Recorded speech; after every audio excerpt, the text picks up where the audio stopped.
Ballad of Danny Boy.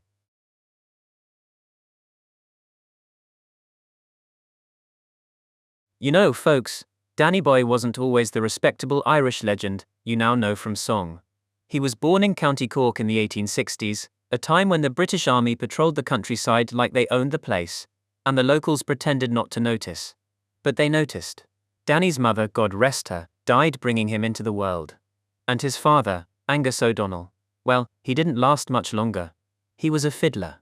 A good one, the kind of man who could make a tune drift down the hillside like warm smoke. He played at every wedding, wake, and argument that needed softening. There were a lot of arguments that could use a bit of softening at that time. It was just after the Fenian Rising of 1867, when Peter O'Neill, a young Irish nationalist, was shot and killed by British soldiers after a skirmish right there in County Cork. And one night, walking home with this very fiddle under his arm, Angus met a British patrol who were a bit too quick on the trigger, and just as quick to see a rebel in every shadow. They shouted. He stopped. They panicked. He died. They claimed he had a pistol. It was a violin. Young Danny, at the age of 12, was now an orphan, the violin his only inheritance. Danny had a much older brother, but he had been conscripted into the British Army, so his uncle Seamus, a printer, and his wife Matilda, took him in. His father had begun to teach him how to play, but now the lessons had ended, and there was no music left in him. Danny drifted. Until Jennie, the baker's daughter, started humming one of his father's old tunes as she walked home. Danny picked up the fiddle that night, made a sound like a cat being stepped on, but the next day, when Jennie delivered the bread, he played her a tune. Jennie said, "That's lovely, Danny." And that was the medicine he needed, the sparkle in Jennie's eye. They grew up sweet on each other, Danny and Jennie. But grief made Danny restless. Rage simmered each morning as he walked to the print shop with his uncle, forced to pass the soldiers who'd shot his father in the snow. His aunt, his uncle, and Jennie tried to anchor him. But the Fenian call was too strong, and Danny's tether finally snapped. He didn't say goodbye. Just vanished. Jennie heard the news from Matilda, who burst into the bakery with red eyes and trembling hands. "He's gone," she said. "Joined the rebels. They call him the forest rat now." Jennie dropped the tray of soda bread. Flour dusted her boots like snow. Captain Farrell. In the days after, even the jingle of the bakery door was an insufferable merriment. Sometimes Jennie was hollowed out with heartbreak. Other times she was furious at Danny for leaving, at herself for not stopping him. Her mood soured further the day Captain Farrell strutted in. His boots thudded against the floorboards like he owned the place. He eyed her up and down, then leaned across the counter. "Is the bread fresh, miss?" he asked, eyes fixed not on the loaves but on her chest. Jennie stiffened. It was, "You've spoiled it." Farrell chuckled, snatched a baguette, and raised it like a sword. "Think of it as paying your tax to the king." He left without paying. Jennie scrubbed the counter long after he was gone.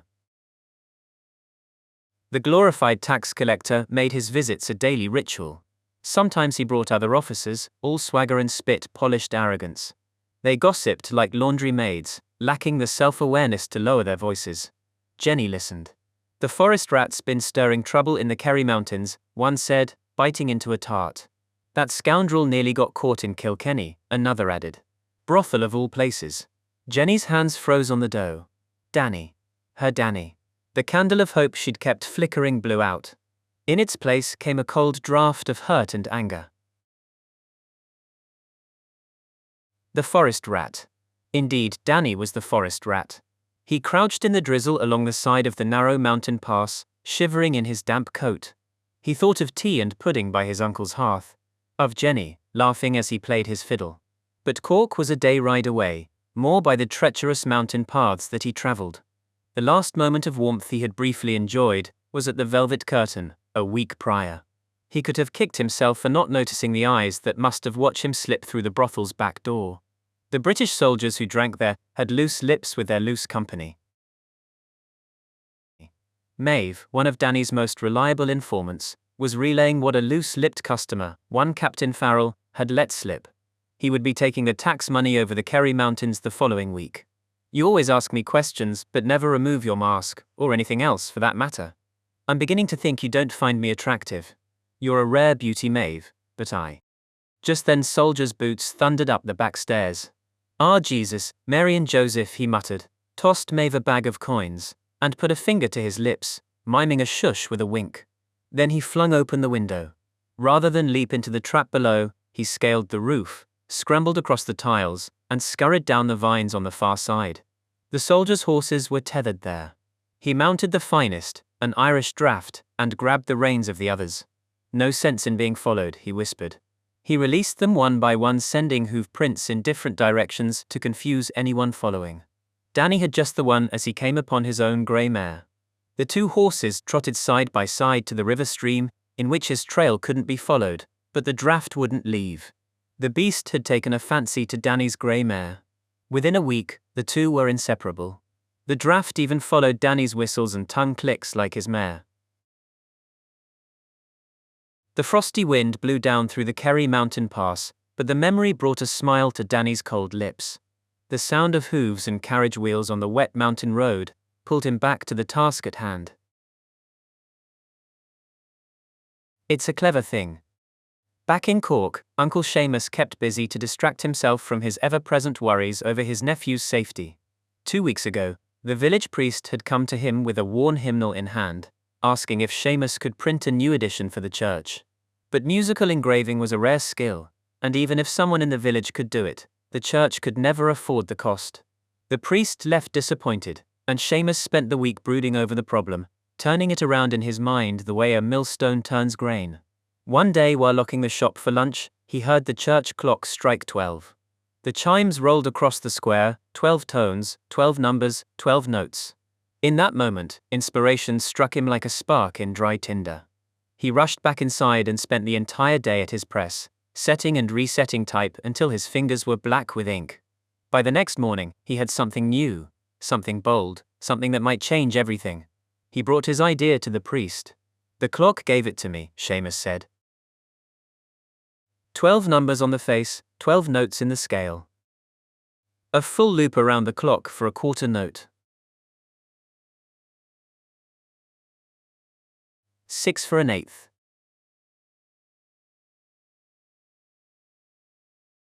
3 for a 16th. 9 for a dotted eighth. No engraving needed. Just type. The priest frowned, unconvinced. So Seamus produced his freshly printed sheet music in his new system and explained the structure. The octave in superscript. The note bold.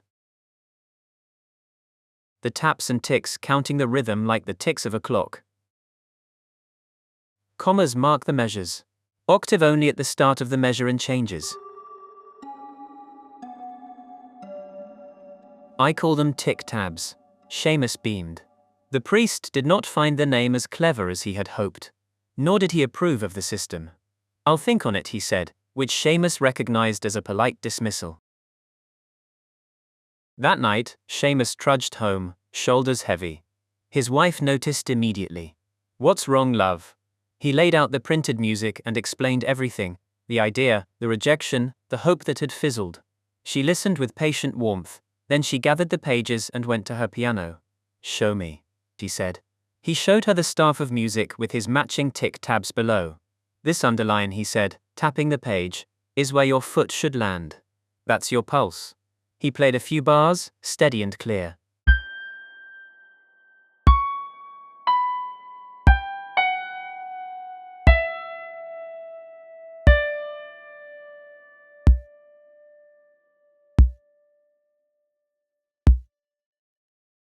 The tilde, that little squiggle, is silence. You don't play there. You wait. That should get you started for now. He encouraged. "It's a clever thing you've made. But why waste your breath trying to change the mind of a man who spent his whole life reading music the old way? Teach the people who actually want to sing. The pub folk would love something simple. If you taught me in one night, you can teach anyone." She kissed his cheek. "But tomorrow. Tonight you sleep." Stand and deliver. Danny's heart beat in his throat. As the clouds thinned and the last light bled from the sky, he knew there would be no sleep for him tonight unless it was the long sleep. The drizzle clung to his hair and soaked through his coat, and the pistol in his hand felt slick. Whether from rain or sweat, he couldn't tell. There were many things Danny didn't know that evening. He didn't know if Maeve's whispered tip at the velvet curtain was truth or bait.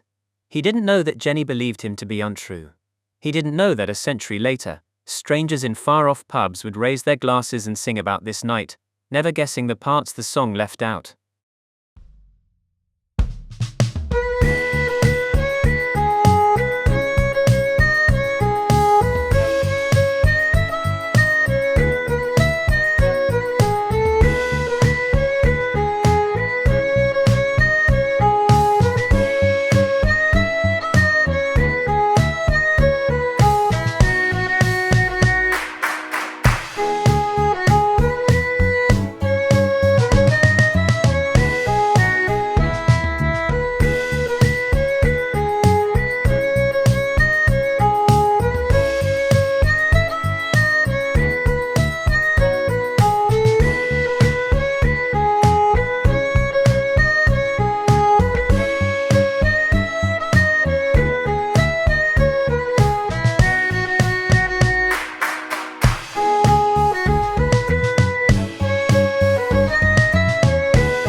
Jennie's night. Jennie blew out her candle and slipped beneath the same quilt she'd slept under since she was a wee lass. She stared at the ceiling, willing herself to feel older, harder, wiser. The only boy she had ever loved had left her to become a rover. A rebel. A ghost in the hills. And if the soldier's gossip was true, he had a different woman in every town. She knew every farm boy and clerk in the village. None stirred her heart. If she wanted a life better than a hovel, she'd have to marry an older man with money. Why not? What had love ever done for her? Captain Farrell had money. And he was younger than the other men who tried to woo her in the bakery. The thought made her stomach twist, and she fell into a fitful sleep. Pebbles at the window. She woke with a start. Pebbles tapped against her window, soft, familiar. Her breath caught. Danny had done that when they were children, before he left. He'd whisper up to her, asking to come in. She never let him, not fully. She'd allow him to climb the ivy, and they'd whisper through the shutters. He'd kiss her cheek before slipping back into the night. But now, after 6 months of silence, after brothel rumors, she flung open the window. There he stood below, moonlight catching the rakish grin she knew too well. He looked older, rougher, masked like the outlaw he'd become. "Jennie, darling," he whispered. "It's me. I shouldn't have come, but I couldn't stay away any longer." "You've no right to be here," she hissed. "I've never let you in before, why would I start now? After you left me without a word. I haven't slept in days. I'm soaked through. On my honor, I'm only asking for a bit of floor and a blanket."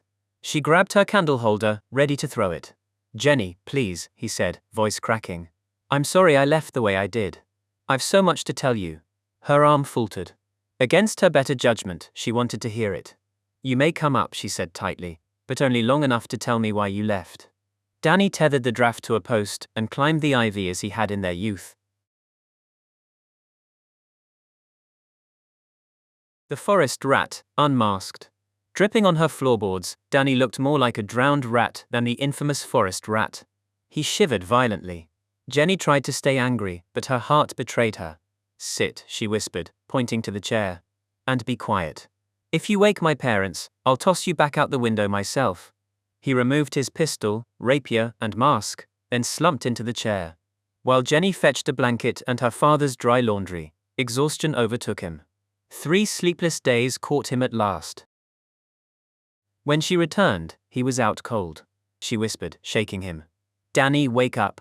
You need to change." Nothing. She managed to remove his wet clothes, as much as modesty would allow, and wrapped him in the blanket. He was heavy, but thinner than she remembered. Hollow-cheeked. Starved. In the moonlight, she saw traces of the boy she'd grown up with, more worn now by weariness, emphasized by a beard of rough stubble. Her chest tightened. Fear struck her suddenly. What if he slipped away before dawn? What if this was the last time she ever saw him? She hid his rapier, wrapped in an old dress, tucked deep in her closet. If he tried to leave, he'd have to wake her. Only then did she return to bed. Farrell at the door. Jennie woke to the smell of baking bread and the relief of seeing Danny still asleep on her floor. She dressed quietly and went down to fetch food for him. She had just reached for a loaf when pounding rattled the shop door. "Open this instant," Captain Farrell bellowed. The loaf slipped from her hands. Upstairs, Danny jolted awake. He couldn't make out the words, but he knew trouble when he heard it. He dressed quickly, but his pistol charges were soaked useless. His rapier was missing. He opened the window to escape, then froze. Below, Jennie stood in Captain Farrell's arms. Danny ducked back, heart twisting. "She took my rapier." She fetched Farrell. She's chosen him. Why wouldn't she? He was penniless. Hunted. A rebel sleeping in caves. The street fell quiet. Danny waited, then climbed down the ivy, masked once more. He hurried toward his horse. The bakery bell jingled. Danny turned, expecting Jennie. Instead, Captain Farrell leveled a pistol at his face. The capture. Jennie returned moments later with 3 British soldiers, the mystery of her disappearance solved. Farrell's plan was simple: parade the forest rat through Cork and silence the Irish who mocked him. Danny was bound with his hands in front and tethered to Farrell's horse. Word spread quickly. Brits jeered. Irish watched in silence. A stone clattered across the cobblestones. Then another caught him in the side, the pain blunted by his riding cloak. Farrell's horse snorted and sidestepped, jerking Danny forward. "Mind your aim," Farrell snapped at the crowd. "I want him alive." Jennie flinched at the words. She kept her eyes down, but Danny saw the tremor in her hands. Guilt. Fear. Or something colder. He couldn't tell any more. They turned onto a narrow lane leading toward the barracks. Danny's wrists burned where the rope bit into them. Farrell leaned down in the saddle. "You'll hang by sundown, forest rat. Cork will cheer for it." Well now, friends. I'd spin you the rest of the yarn, but the bartenders just shouted last call, and all this talking has left my throat drier than a preacher's sermon. I'll have her draw me one final pint before she chases us all out into the night. Don't you worry yourself, I'll be back next week. And if you're kind enough to buy me a drink, I might just tell you what becomes of our Danny boy. Though between you and me, it's not looking like sunshine and roses.